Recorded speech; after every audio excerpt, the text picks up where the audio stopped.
Est-ce qu'il y a encore du potentiel sur Safran? C'est ce qu'on va regarder ensemble dans cette vidéo. Pensez à vous abonner à la chaîne et activer la cloche si ce n'est pas déjà fait.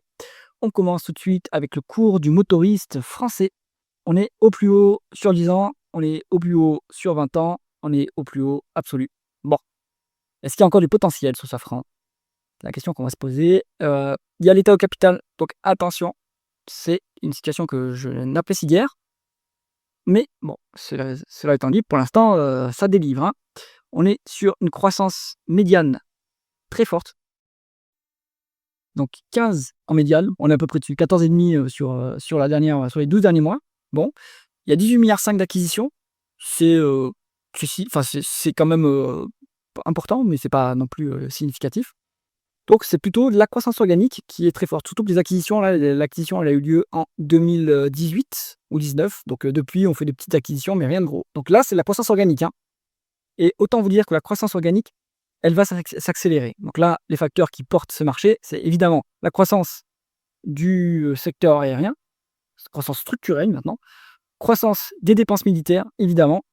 Et donc ça va aider l'entreprise, hein. Donc elle a un carnet de commandes qui explose. Et la problématique, c'est un peu comme sur Airbus. D'ailleurs, c'est un des goulots d'étranglement d'Airbus, c'est les moteurs qui sont pas fournis, qui ont du mal à monter en cadence côté Safran. Bon, ben, le carnet de commandes est plein à craquer. Maintenant, il va falloir délivrer ce carnet de commandes. Mais en tout cas, on a une bonne visibilité. Hop, au niveau des taux de marge, 49% de taux de marge brut, on est plus bas qu'il y a 10 ans. Bon, on va dire qu'on est sur la médiane, donc c'est plutôt pas mal.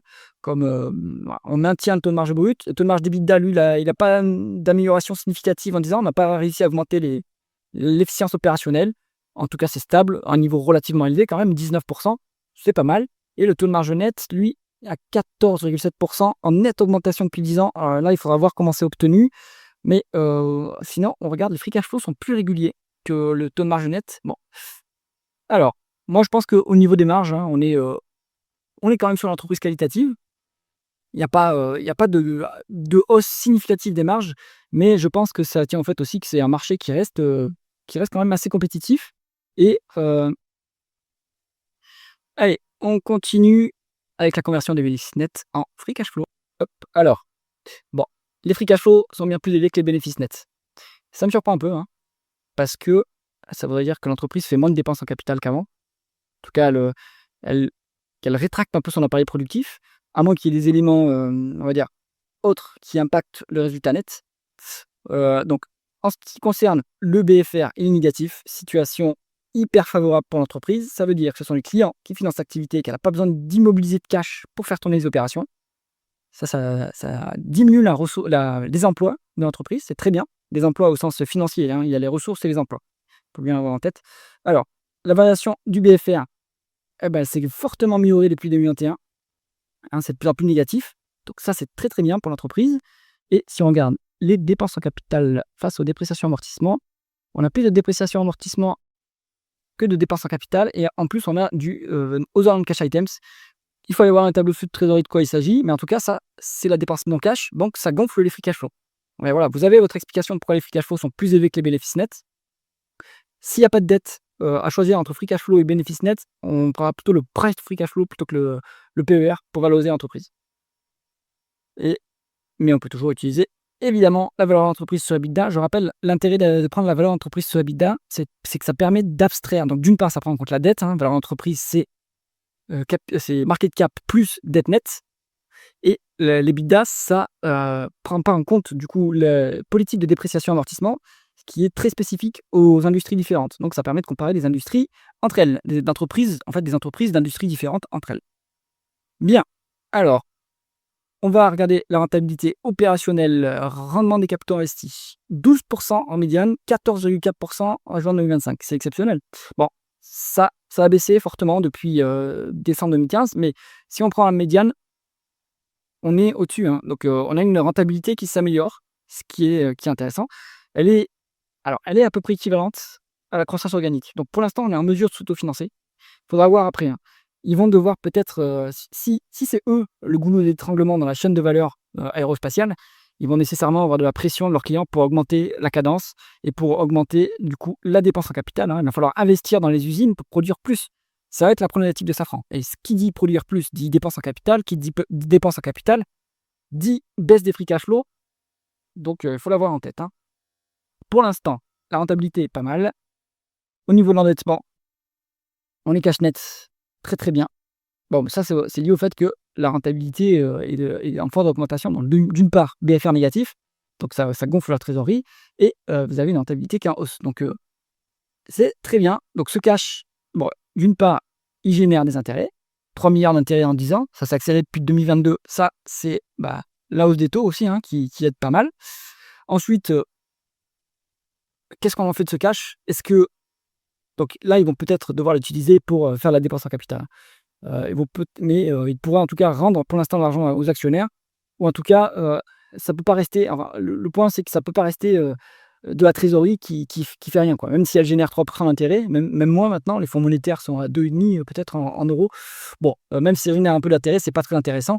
Ils ont à mon avis, ils ont des opportunités d'investissement organiques en plus, donc il faudrait qu'ils utilisent ce cash ou alors qu'ils le rendent aux actionnaires. Bien, et aussi peut-être, et c'est un point que j'ai oublié, je le pense que c'est le cas, c'est une boîte qui, touche des acomptes pour la réalisation des contrats. Donc en fait, c'est pas forcément son cash, elle peut peut-être pas non plus le rendre aux actionnaires, hein. Donc si on le voit sous cet angle-là, ça veut dire que ce cash, il reflète l'augmentation, du carnet de commandes et des acomptes clients. Donc ce cash, il ne peut pas être rendu aux actionnaires, c'est ce que je pense maintenant et en revanche, il génère des intérêts. Donc ça, c'est plutôt positif en réalité. Bien, allez, on va regarder la rémunération de l'actionnaire. Tac. Bon, free cash flow en augmentation, ça c'est bien et un dividende qui représente qu'un tiers des free cash flow. Donc très, très soutenable. Il est symbolique, hein, ce dividende, ça représente pile 1. Ici, nous calcule un rendement d'actionnaire qui est à 2,2%. Bon, ce calcul est un peu obscur côté Coifin, hein, le logiciel que j'utilise. En fait, il prend en compte les rachats d'actions qu'il y a eu là, mais ça ne veut pas dire que ces actions sont annulées. Ces actions, elles peuvent être mises en autocontrôle temporairement, puis après données aux salariés, pour les plans d'actionnariat salariés, ou pour les managers, via les plans de stock options. Donc, si on prenant pas en compte ces rachats d'actions, et si on prend uniquement le rendement du dividende, c'est 1%. Bon, on n'est pas sur Safran pour le dividende, hein, ça c'est clair. En tout cas, il va pouvoir augmenter tranquillement, hein, ce dividende. Maintenant, le rendement, il est plutôt faible parce que la valorisation est évidemment élevée. Alors, on a dit que bon, il y a pas de dette, donc on peut se mettre en price to free cash flow. Hop. Bon, c'est 21 la médiane, elle est 20,7 sur 10 ans. Maintenant, on est à 30. Alors, est-ce qu'on a la projection? On n'a pas la projection de free cash flow. Est-ce que la médiane reflète la nouvelle réalité de Safran? Parce qu'en fait, la croissance est devant l'entreprise maintenant, hein. Le carnet de commande est plein à craquer. Donc ça serait, à mon avis, c'est trop conservateur. On est, même ça, hein, même sur 3 ans, je pense que la croissance va accélérer. En réalité, on ne peut pas valoriser par rapport à des multiples sur les 12 prochains mois. Donc, qu'est-ce qu'on fait dans ce cas-là? Eh ben, il faut prendre les projections sur les multiples des prochains mois. Les 12 prochains mois, des 24 prochains mois, les 36 prochains mois, etc. Donc ça, pour les avoir, il faut aller dans les prévisions des analystes. Ce qu'on peut se dire, donc ici, on n'a pas les projections de free cash flow. On va prendre le PE, voilà, on va prendre la valeur d'entreprise sur EBITDA. Et ici, je pense qu'on a la projection des analystes. Donc ça, on prend la valeur d'entreprise sur EBITDA avec les EBITDA des 12 prochains mois. Historiquement, ça s'est payé 14 fois les 12 prochains mois. Actuellement, ça se paye 17 fois les 12 prochains mois. Ça veut dire que le marché sait que la croissance va accélérer. Maintenant, dans quelle proportion va accélérer, c'est impossible à prédire. C'est pour ça que je ne fais pas d'action de croissance en stock picking. Maintenant, sur la longue route, je pense qu'il n'y aura pas de problème. Il y aura une bonne croissance des bénéfices. Alors, on va comparer aux comparables face aux concurrents. Safran, son concurrent, un de ses concurrents, c'est Rolls-Royce, compagnie, entreprise britannique. Et on a également Spirit, qui est une entreprise américaine, si je ne me trompe pas. Hop, Spirit. Alors, plutôt Spirit Aerosystems, l'autre, je ne sais plus ce qu'elle fait, mais bon, en tout cas, on est sur des market cap qui sont, en fait, Safran, c'est la plus grosse, hein, parce que si vous regardez ici, Rolls-Royce, c'est en sterling, 90 milliards de sterling. Le sterling, je ne sais plus combien il vaut en euros, mais ça doit être plus que 1 point. Donc, Rolls-Royce, c'est un peu moins capitalisé que Safran. Spirit, c'est beaucoup plus bas en réalité. Bon, donc on va plutôt regarder Rolls-Royce. Je pense que c'est le comparable le plus intéressant. Eh bien, Rolls-Royce, c'est un peu plus valorisé. Donc, on n'est pas si cher par rapport à ce comparable-là qui me semble pertinent.